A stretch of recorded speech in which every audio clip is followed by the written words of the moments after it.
Samsung fans hoping for a massive battery upgrade on the Galaxy S27 Ultra might want to lower their expectations.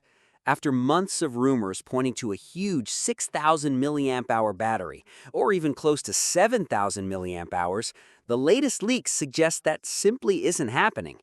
Before we jump in, make sure to subscribe to the channel and hit that like button. It really helps me keep bringing you more tech breakdowns like this one. Instead, Samsung's next Ultra flagship may only get a modest increase, and if the most reliable sources are right, it might not even cross the 5,500 milliamp hour mark. Over the past few months, we've seen all kinds of battery rumors for the Galaxy S27 Ultra. Some reports claimed Samsung was finally preparing a major jump in battery capacity, something many users have been asking for over the last several generations. But as we get closer to launch, the picture is starting to become much clearer. A recent leak from the X account Phone Futurist claims Samsung is currently testing two battery options for the Galaxy S27 Ultra. One reportedly has a 5,600 milliamp hour capacity, while the other is rated at 5,800 milliamp hours. On paper, that sounds like good news, because either option would finally move Samsung beyond the long-standing 5,000 milliamp hour battery that's been used in its Ultra phones for years. However, there's a catch. Well-known Samsung leaker Ice Universe quickly responded to those claims, saying there is currently no reliable evidence suggesting the Galaxy S27 Ultra will even feature a 5,500 milliamp hour battery. According to them, expecting anything higher, especially 5,800 milliamp hours, is probably unrealistic at this stage. And if there's one thing we've learned from previous Galaxy launches, it's that Ice Universe has built a reputation for being one of the more reliable sources when it comes to Samsung leaks. So, what does this actually mean? It likely means Samsung is finally preparing to leave the 5,000 milliamp hour era behind, but it's doing so very cautiously. Instead of making a dramatic leap, the company appears ready to take another small, incremental step. For many Galaxy fans, that's honestly a bit disappointing. The biggest criticism of recent Ultra models hasn't been the camera's display or performance. Samsung continues to excel in those areas. The real complaint has been battery capacity.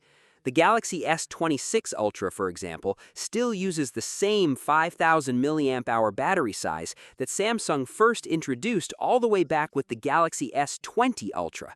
That's 7 generations without a meaningful increase in battery capacity. To Samsung's credit, battery life has improved thanks to more efficient processors and software optimizations. The Snapdragon 8 Elite Gen 5 for Galaxy helps deliver solid endurance, and Samsung's One UI software does a good job managing power consumption. But optimization can only go so far. Real-world battery tests still show the Galaxy S26 Ultra trailing behind competitors like the iPhone 17 Pro Max by roughly 2 hours in overall battery life. That's a noticeable difference for anyone who relies heavily on their phone throughout the day. Meanwhile, several Chinese smartphone manufacturers have already moved to silicon carbon battery technology. These newer batteries allow manufacturers to increase capacity without making the phone significantly thicker or heavier. That's why we're now seeing flagship phones with batteries well above 6,000 milliamp hours, and in some cases approaching the 7,000 milliamp hour mark. Samsung, on the other hand, continues to move much more conservatively. Of course, there are reasons for that. Samsung has historically preferred reliability, long-term durability, and safety over aggressive hardware changes. The company is understandably careful whenever batteries are involved, especially after the Galaxy Note 7 incident years ago. Still, consumers are starting to expect more. When flagship phones cost around $1,300 or even more, buyers naturally want meaningful hardware improvements, not just faster chips and slightly better cameras, but longer battery life that makes a real difference in daily use.